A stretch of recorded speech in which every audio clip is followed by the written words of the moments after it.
Hey guys, so this is another first impressions video. This time is for Elaine. And sorry guys for the late release. It's been a really crazy week for me. But let's get to it guys. So let's talk about her skill.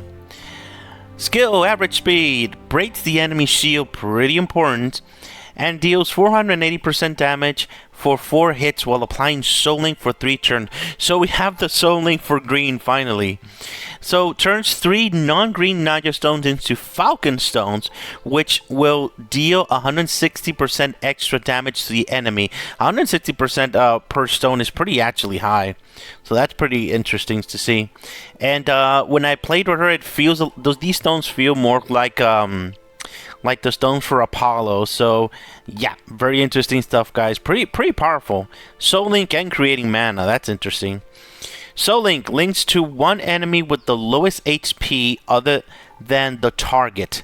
So it's pretty much the same deal as the other Soul Links. The difference is that right off the bat at +0, she's not going to lower or raise the damage right off the bat. However, if it's only one target, it's going to be 50%.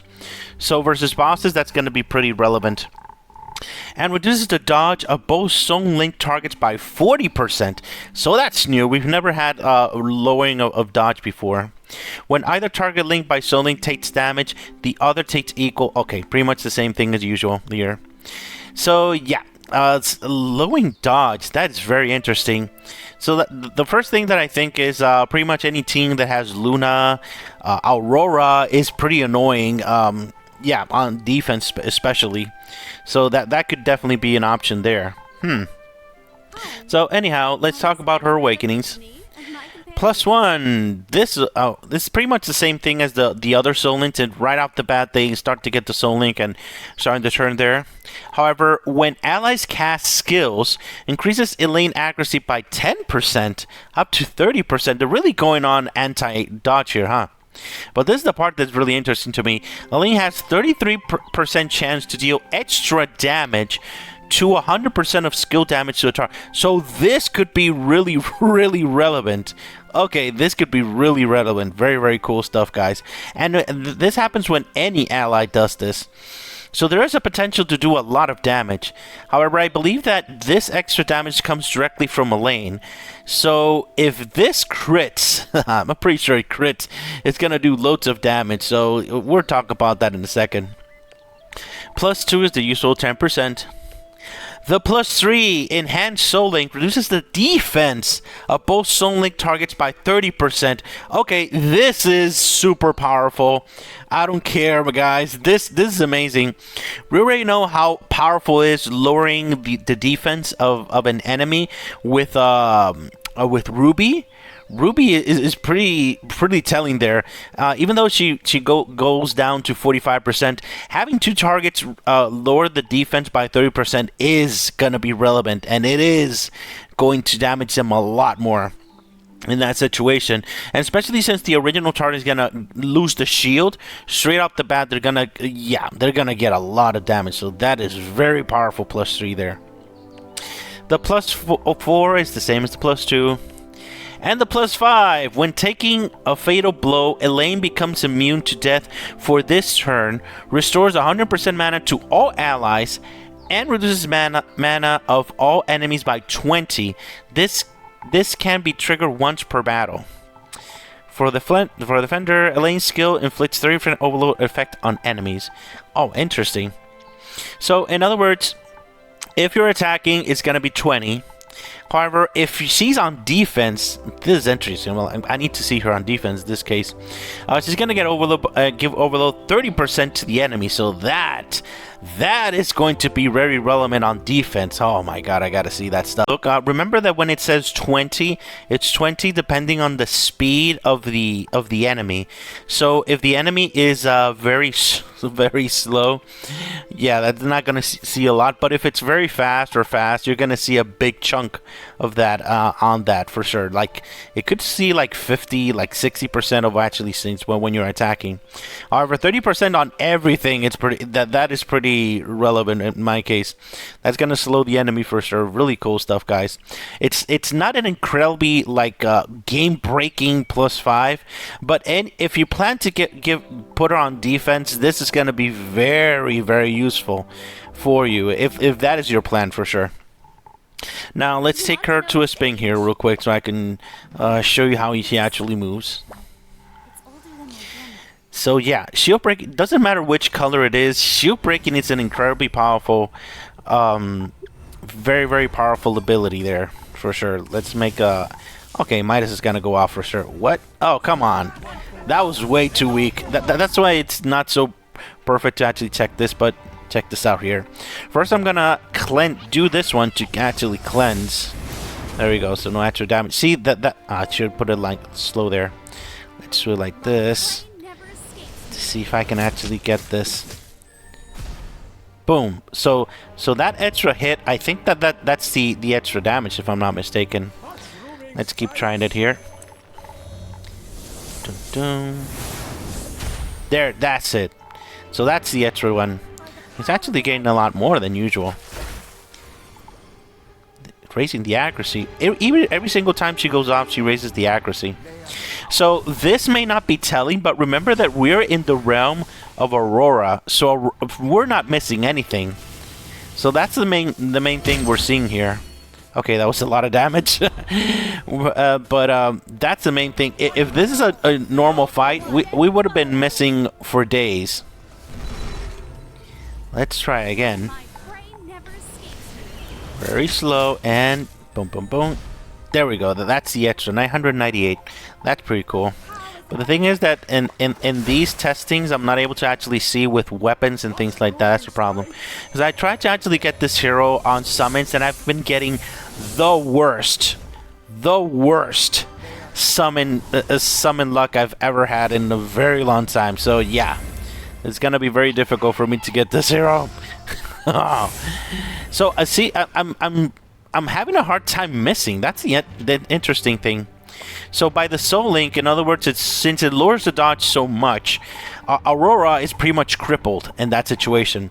So there's going to be teams on defense. They're going to have Aurora on the left side and Molly on the right side. That is so freaking annoying.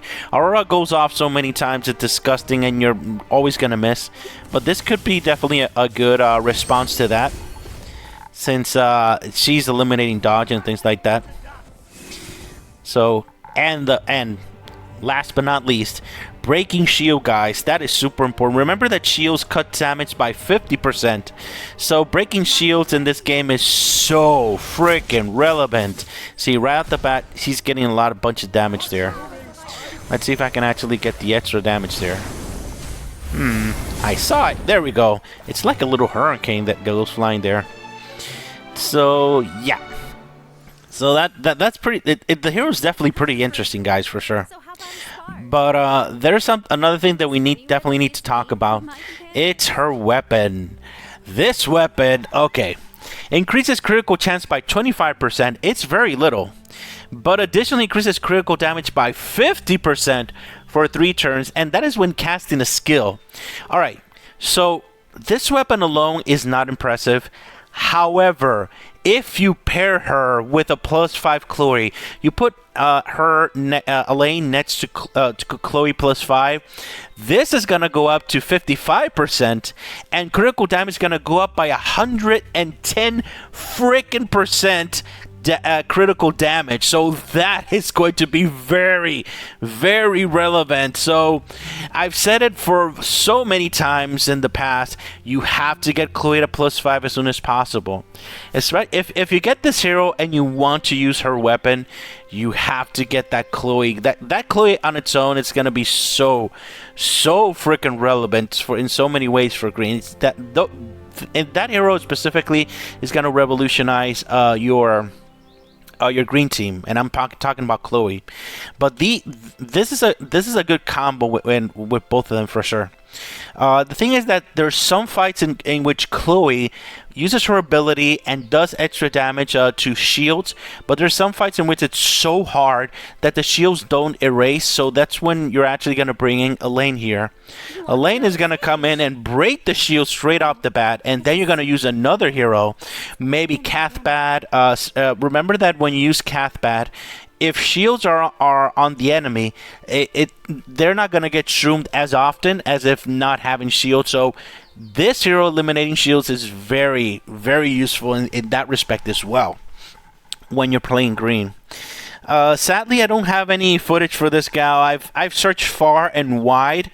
Specifically, I wanted to see her at +0, +1, +5. We already know she's pretty amazing at +5 and +3, but I wanted to see her at +1, and so, especially with her weapon. Her weapon's pretty interesting with Chloe.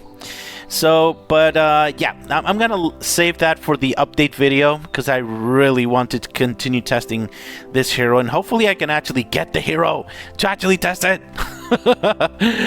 Oh my god. Anyhow, for now, this is not a final thought because I still need more testing. I think she is not a must-have.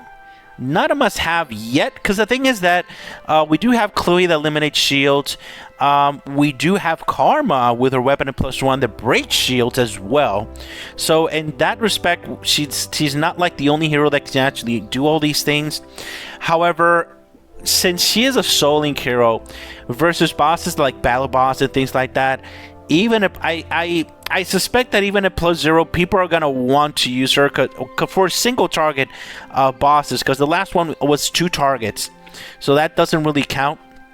However, when it's only one boss and the boss is blue, I believe that everybody that's gonna be in the top levels is going to have her on their team, even at +0, because 50% damage dealt is relevant, guys, in that situation. So yeah, so I'm still gonna try to get her at least to +0 to actually do that with bosses for sure.